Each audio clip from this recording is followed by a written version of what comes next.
Welcome to Academic Gain Tutorials. In this video, we will discuss about Dividend After-Tax Income Calculation for Withholding Reduction.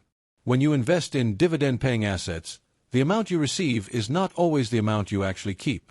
In many cases, a source country may withhold part of your dividend before it reaches your account.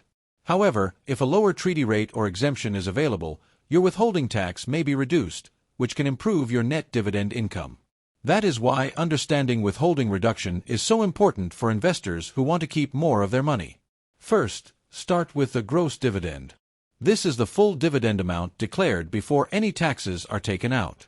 It is the original amount you use for the calculation, and it gives you the base for understanding how much is lost to withholding tax and how much is left after deductions. Next, identify the standard withholding rate. This is the normal tax rate applied by the source country or payer when no special reduction is used. In many cases, investors do not even realize that the default rate may be higher than necessary. So, checking the normal withholding rate is the first step in seeing whether there is room for improvement. After that, check whether a reduced treaty rate applies. Some countries have tax treaties that allow investors from certain countries to benefit from a lower withholding rate. In other cases, exemptions or reduced rates may be available if the correct forms are submitted. Therefore, it is important to review treaty eligibility and confirm whether you qualify for a reduced rate. Then, calculate the tax withheld under both situations. In the example shown, the gross dividend received is $10,000. If the standard withholding rate is 30%, the tax withheld is $3,000, leaving a net dividend of $7,000. On the other hand, if a reduced treaty withholding rate of 15% applies, the tax withheld becomes $1,500, leaving a net dividend of $8,500. As a result, you can measure the improvement created by withholding reduction. In this example, the investor keeps $1,500 more before home country tax simply because the withholding rate was reduced from 30% to 15%. This clearly shows how a lower withholding rate can significantly improve the amount of dividend income you retain. After that, review the final after-tax income more carefully. While withholding reduction helps increase the amount received from the source country, home country tax may still apply depending on your tax residency and local rules. In some cases, foreign tax credits may also reduce the amount of tax owed at home.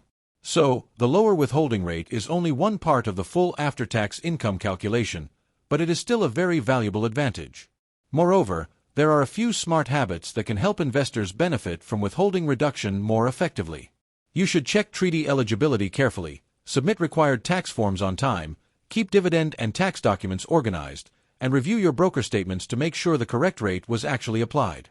If the wrong withholding rate is used, it may create delays, extra paperwork, or lost income. In addition, asking a qualified tax advisor can be very helpful, especially if you invest across borders or receive dividends from multiple countries. Tax treaties, withholding procedures, and foreign tax credit rules can be different depending on your situation. Professional guidance can help you reduce mistakes and improve tax efficiency. So, the main lesson is simple.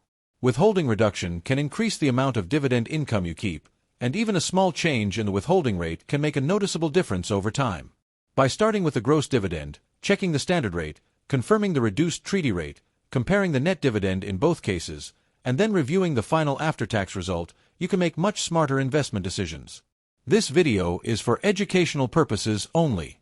Tax rules, treaty benefits, withholding procedures, and foreign tax credit rules vary by country and individual circumstances. Always consult a qualified tax professional for advice based on your personal situation. If this short video was helpful, give it a thumbs up and subscribe to the channel. Thank you.